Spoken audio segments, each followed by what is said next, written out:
Question 1 du livret grandeur. Un parcours complet de géocaching dans une région compte 78 km de marche. Pendant plusieurs semaines, des enfants sont partis à la découverte des caches. Dans cette question, on te demande de compléter le tableau. Si le parcours complet vaut 78 km, alors cela veut dire que 78 km, c'est 100% du parcours. Pour calculer 10% du parcours, on fait simplement 78 km divisé par 10. Pour 30% du parcours, il suffit de faire 3 fois 10%, c'est-à-dire 3 fois 7,8 km. Et pour 70% du parcours, c'est pareil, mais on fait x7. Pour tous ces calculs, n'oublie pas que la calculatrice est ton amie. Enfin, pour la dernière réponse, on constate que 39, c'est la moitié de 78. Donc, tout simplement, 50%. Voilà, c'est déjà tout pour cette question. Facile, non?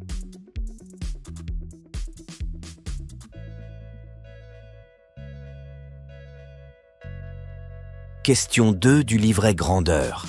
Première partie. Nora a programmé une excursion à Arlon pour une journée de géocaching. Nous sommes le jeudi 29 juin 2023 et la sortie est prévue le mercredi 16 août 2023. Ici, on te demande de calculer le nombre de jours qui séparent le jeudi 29 juin et la date de l'excursion de Nora, c'est-à-dire le 16 août. Pour t'aider, on te donne 3 pages du calendrier, celles de juin, de juillet et d'août. Cette partie est très simple, il suffit de repérer le 29 juin et le 16 août. Puis de compter le nombre de jours entre ces deux dates. Il y en a 47. Passons à la deuxième partie. Voici le message que Nora a reçu pour l'organisation de sa journée de géocaching. Hello Nora, voici les informations nécessaires pour notre journée du 16 août. Nous devons être à Arlon à 10h30. La chasse au trésor commencera 1 heure après notre arrivée à Arlon. Notre pique-nique est prévu de 13h à 14h. Le jeu se termine 2h30 après la fin du pique-nique. Dans cette question, on te demande de compléter l'agenda en coloriant la case qui désigne la durée du pique-nique. Puis, d'écrire dans les bonnes cases les informations « Début de la chasse au trésor » et « Fin du jeu ». Pour le pique-nique, il suffit de relire le message.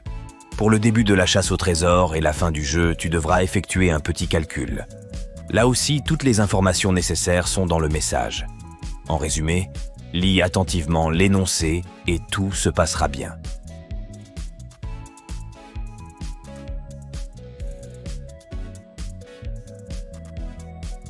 Question 3 du livret grandeur.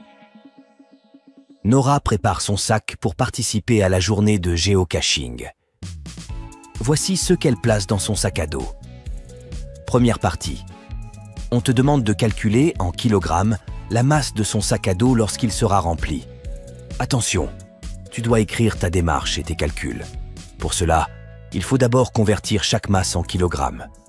Ensuite, il ne reste plus qu'à les additionner pour obtenir la réponse. Dans le doute, n'hésite pas à utiliser ta calculatrice. Il t'est également demandé de communiquer ta réponse par une phrase. Mais pas de panique, il te suffit de reprendre certains éléments de l'énoncé et d'y ajouter la somme obtenue. Deuxième partie. Pour classer ces 3 éléments du plus léger au plus lourd, le plus simple est de comparer leur masse en kilogrammes. N'hésite pas à ajouter des zéros pour que les parties décimales présentent le même nombre de chiffres. Ce sera plus facile ainsi. Enfin, pense à bien recopier les noms des éléments et non pas leur masse.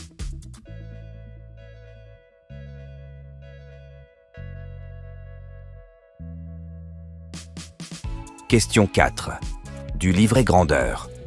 Nora a marché pendant 1 semaine à la recherche de caches. On te donne un tableau reprenant pour chaque jour de la semaine la durée de marche en minutes et on te demande de calculer la durée moyenne de marche journalière également en minutes. Petit rappel, pour calculer une moyenne, tu dois additionner tous les éléments, puis diviser la somme obtenue par le nombre d'éléments. Avec l'aide de la calculatrice, tu ne devrais rencontrer aucune difficulté.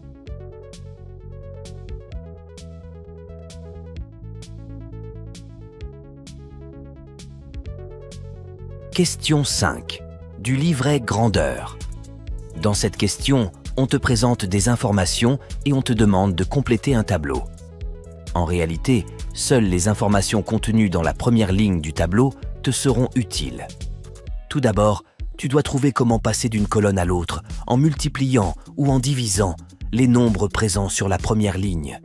Comprendre comment passer de la colonne du milieu à celle de droite est facile, mais cela l'est moins avec la colonne de gauche. Pas de panique.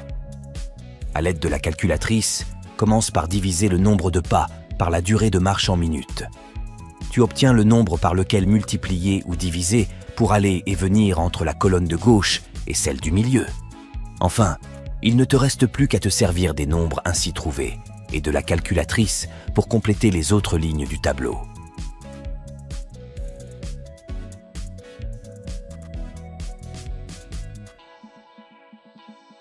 Question 6 du livret grandeur.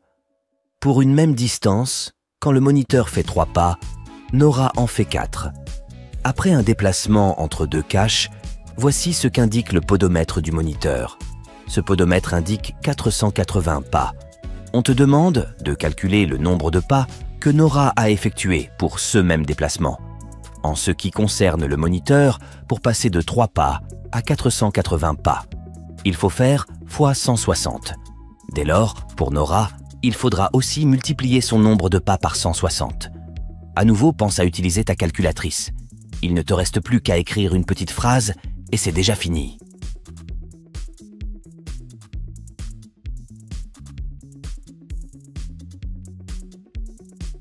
Question 7 du livret grandeur.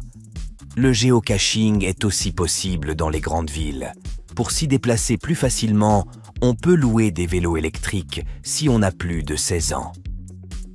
Première partie. Luna est née le 16 septembre 2007. Ici, on te demande de calculer son âge pour savoir si elle pourra louer un vélo durant le mois de juillet 2023. Si Luna est née le 16 septembre 2007, cela signifie qu'elle aura 16 ans le 16 septembre 2023. Mais, comme juillet est avant septembre, Luna n'a pas encore 16 ans en juillet 2023. Elle n'a que 15 ans. Deuxième partie. Axel, qui a 20 ans, décide de participer à une journée de géocaching à Bruxelles. Voici ce qu'indique sa montre lorsqu'il quitte son domicile. Voici une question toute simple. Ici, tu dois juste lire et écrire l'heure donnée par cette montre. Rappelle-toi que la petite aiguille indique les heures et la grande les minutes. Troisième partie. En cours de jeu, Axel décide de louer un vélo pendant 45 minutes. Pour cette question, tu dois calculer le prix total de ce que lui coûte la location du vélo. Pour y arriver, tu dois te servir des informations données dans l'encadré tarif. Utilise ta calculatrice et n'oublie pas de compter le forfait de 1 € pour débloquer le vélo.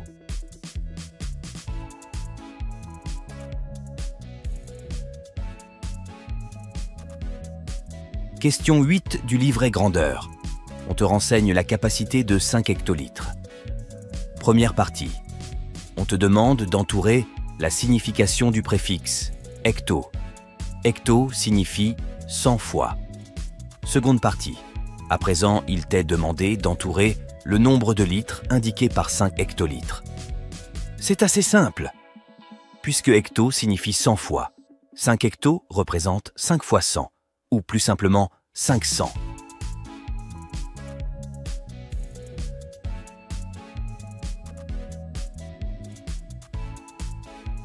Question 9 du livret grandeur. Ici, il faut juste placer un trait rouge pour indiquer 3,6 kg.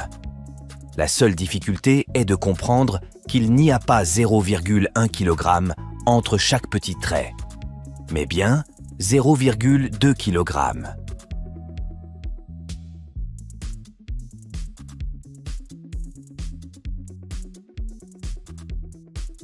Question 10 du livret grandeur. Observe le tapis posé sur ce carrelage. Tu peux observer que chaque carrelage est carré et fait 20 cm de côté. On te demande de calculer l'aire de ce tapis. Le tapis est un rectangle. Pour obtenir son aire, il suffit donc de multiplier sa longueur par sa largeur. La longueur a une taille de 4 carrelages, donc 4 fois 20 cm. La largeur a une taille de 2,5 carrelages, donc 2,5 fois 20 cm. Une fois les mesures calculées, on les multiplie. Et surtout, on n'oublie pas d'indiquer que la réponse est donnée en centimètres carrés. Comme toujours, dans ce livret, notre conseil est d'utiliser ta calculatrice.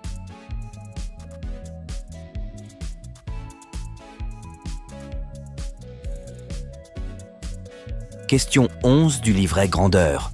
Observe cette caissette et ses 3 dimensions, sa longueur, sa largeur et sa hauteur. Pour chaque modèle, on te demande de calculer le nombre maximum de boîtes que l'on peut placer dans la caissette. Toutes les mesures sont données en centimètres. Et ça, c'est vraiment pratique. Car nous n'aurons pas à faire de conversion. Dans les 2 questions, la procédure est la même. Tu calcules le volume de la caissette en multipliant les 3 mesures ensemble. Tu fais exactement la même chose pour la boîte. Puis, tu divises le volume de la caissette par celui de la boîte. Et le tour est joué.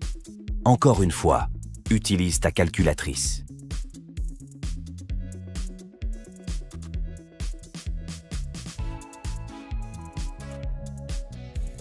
Question 12 du livret grandeur.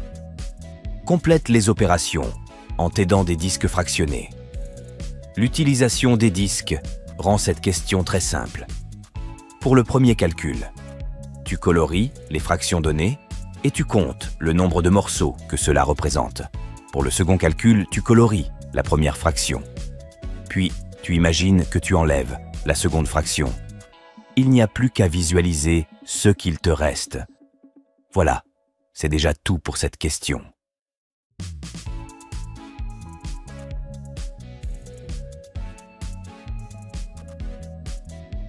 Question 13 du livret grandeur. Observe le plan d'un jardin. Dans ce type de question, n'hésite pas à compter, mesurer, dessiner et colorier. On peut voir qu'il faut 4 pelouses pour faire un jardin. Il faut compter 16 remises pour remplir tout le jardin. Le compost, lui, va 3 fois dans la terrasse. Et pour finir, le potager va 2 fois dans la pelouse.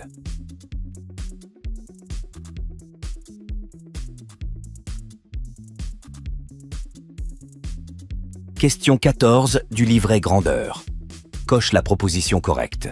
Si ce type de question te pose problème, il suffit de dessiner la bague correspondant et d'y placer correctement le nombre donné. Rappelle-toi juste que le nombre, à gauche de la virgule, est toujours celui de l'unité dans laquelle la mesure est exprimée. Et tout ira bien.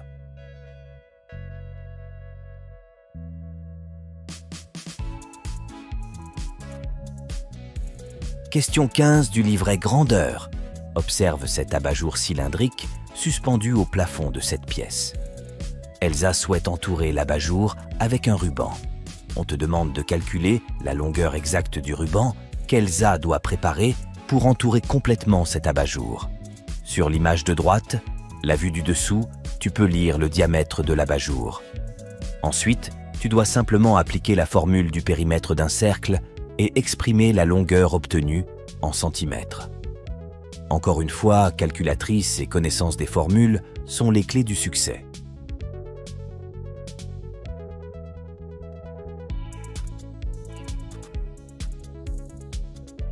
Question 16 du livret grandeur.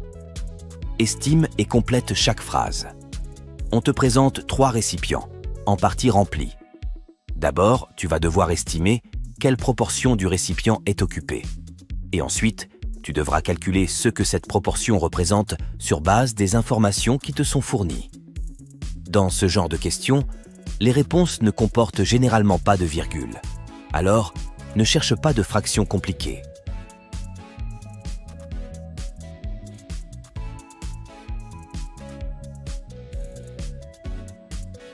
Question 17 du livret grandeur. Observe ce graphique. Il s'agit d'un graphique représentant le pourcentage de temps d'utilisation des écrans, GSM, ordinateur, télévision, en fonction de 4 tranches d'âge, allant de 10 ans à 69 ans. Première partie. Tu dois compléter un tableau. Ici, il ne s'agit pas de proportion, mais d'observation. Tu ne devras effectuer aucun calcul. Repère-toi bien sur l'axe vertical, celui des pourcentages, et tout ira bien. Seconde partie. À nouveau, il s'agit d'une question d'observation. Repère les colonnes représentant le pourcentage d'utilisation des GSM. Pour chaque tranche d'âge, il s'agit des colonnes de gauche, les plus foncées. Au besoin, trace une ligne qui passe par le sommet de chacune de ces colonnes et tu verras, la réponse viendra d'elle-même.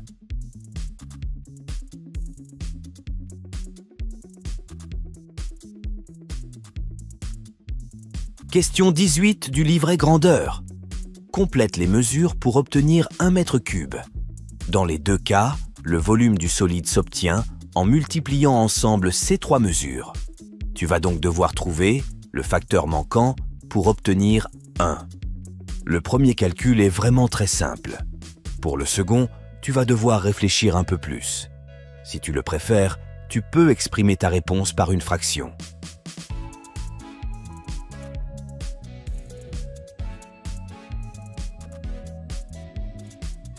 Question 19 du livret grandeur. Dans cette question, tu vas devoir mesurer les dimensions de ton livret et observer les enveloppes. Il te sera demandé d'entourer les deux modèles dans lesquels tu pourrais glisser ton livret sans le plier.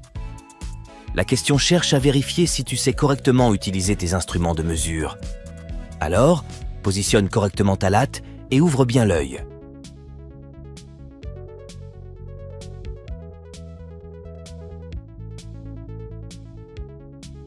Question 20 du livret grandeur. Entoure dans chaque ligne la grandeur la plus grande.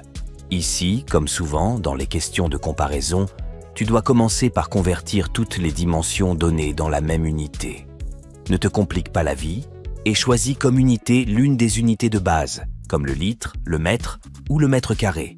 Au besoin, tu peux ajouter des zéros dans les parties décimales. Mais ici, cela ne devrait pas être nécessaire.